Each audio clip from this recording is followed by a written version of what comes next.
ఓం నమో నారాయణాయ నమశివాయ. మహాభారతంలో వనపరంలో వచ్చేసి 94వ అధ్యాయం అండి.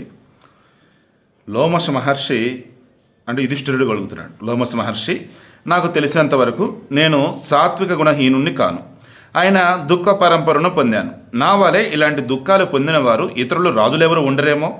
లోమశ, శత్రువులైన దుర్యోధనాదులు సాత్విక గుణహీనులని ఎరుగుదును, ధర్మపరాయణులు కూడా కారు. అలాంటప్పుడు ఉత్తరోత్తరాభివృద్ధిని వారు ఎలా పొందారు? అధర్మమందు, అప్పుడు లోమశుడు చెప్తున్నాడు, అధర్మమందు ఆసక్తి కలిగి ఆ అధర్మ కారణంగా నీ శత్రువులు వృద్ధిని పొందితే వారిని గురించి దుఃఖించవలసిన అవసరం నీకు లేదు. నరుడు ముందుగా అధర్మం చేత వృద్ధిని పొంది శుభాలను పొంది శత్రు విజయం సాధించిన తర్వాత సమూలంగా నశిస్తాడు. సో చెడ్డవాడు ఎన్నైనా సాధించవచ్చుగాక, ఆ తర్వాత వాడికి చివరి కలిగేది వినాశనమే. అదే ఇక్కడ చెప్తూ ఉన్నారు. రాజా, దైత్య దానవులు అధర్మంగా నడుచుకొని వృద్ధిని పొంది చివరకు నశించారు. నేను ప్రత్యక్షంగా చూశాను. పూర్వం దేవయుగంలో నా కళ్ళతో చూసిన విషయాలను వివరిస్తాను. దేవతలు ధర్మం పట్ల ఆసక్తి కలిగి దానవులు అధర్మం పట్ల ఆసక్తి కలిగి మెలిగారు. సో దేవతలు ధర్మం పట్ల, దానవులు అధర్మం పట్ల. దేవతలు స్నానార్థం తీర్థాలను ఆశ్రయించారు. రాక్షసులు తీర్థాల వైపు చూడను కూడా చూడలేదు. అధర్మం కారణంగా దేవతలలో గర్వం వృద్ధి చెందింది. గర్వం వలన అహంకారం, అహంకారం వలన క్రోధం ఏర్పడి, క్రోధం వలన నిర్లజ్జ వలన సదాచారహీనత వారిలో కలిగాయి. సిగ్గు, సంకోచం, సదాచారం, మంచి నడవడిక లేని రాక్షసులను ఓర్పు, లక్ష్మి, స్వధర్మం విడిచిపోయాయి. లక్ష్మి దేవతలను చేరింది. ఆ లక్ష్మి అంటే జ్యేష్ఠాదేవి రాక్షసులను చేరింది. అలక్ష్మి ప్రవేశించే వారిలో గర్వం, దురహంకారం పెరిగిపోయాయి. అదే సమయాన దైత్య దానవులలో కలి ప్రవేశించాడు. దానవులు అలక్ష్మి చేరడంతో కలి ప్రభావంచే దురహంకారంతో సత్కర్మలను చేయలేక వివేహరహితులై ఉన్మత్తులయ్యారు. అప్పుడే వారి వినాశనం కలిగింది. యశోహీనులై దైత్యులు నశించారు. ధర్మశీలులై దేవతలు సముద్ర, ఆశ్రమ, నది, సరోవర తీర్థయాత్రలను సేవించారు.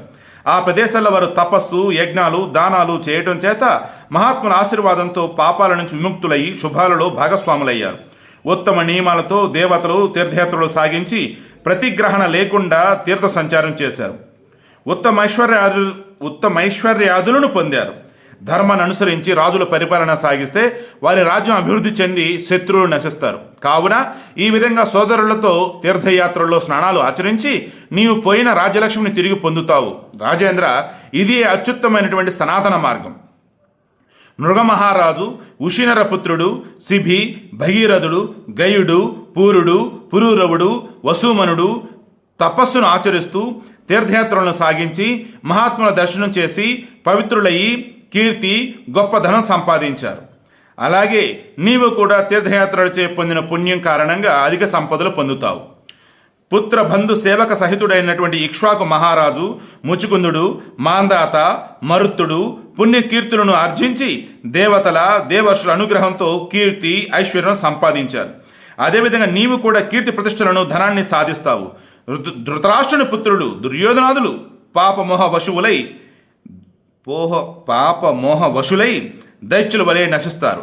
ఇందులో ఏ విధమైన సందేహం లేదని చెప్పున్నాడు. సో ఇచ్చిన క్లారిటీ ఏంటంటే, ఎవరైతే ధర్మంతో చక్కగా సత్వగుణ సంపన్నులై ఉంటూ ఉంటారో వాళ్ళు ఏనాటికైనా గొప్పలు అవుతారు. అది చాలా చక్కగా చెప్పారన్నమాట. దేవతలు ఏం చేస్తున్నారు? ధర్మం పట్ల ఆసక్తి కలిగి ఉన్నారు. దానవులు ఏం చేస్తున్నారు? అధర్మం పట్ల ఆసక్తి కలిగి మెలిగారు. దానితో అప్పటి వరకు దానవులతో ఉన్నటువంటి లక్ష్మీదేవి వెళ్ళిపోయింది. ఇక అప్పటి వరకు దూరం ఉన్నటువంటి కలిపురుషుడు వచ్చేసి దానవులు తెగబడ్డాడు. చివరికి మొత్తానికి వారి యొక్క అంతం అన్నది వారి వల్లనే అయిందన్నమాట. రేపు డిస్కస్ చేద్దాం.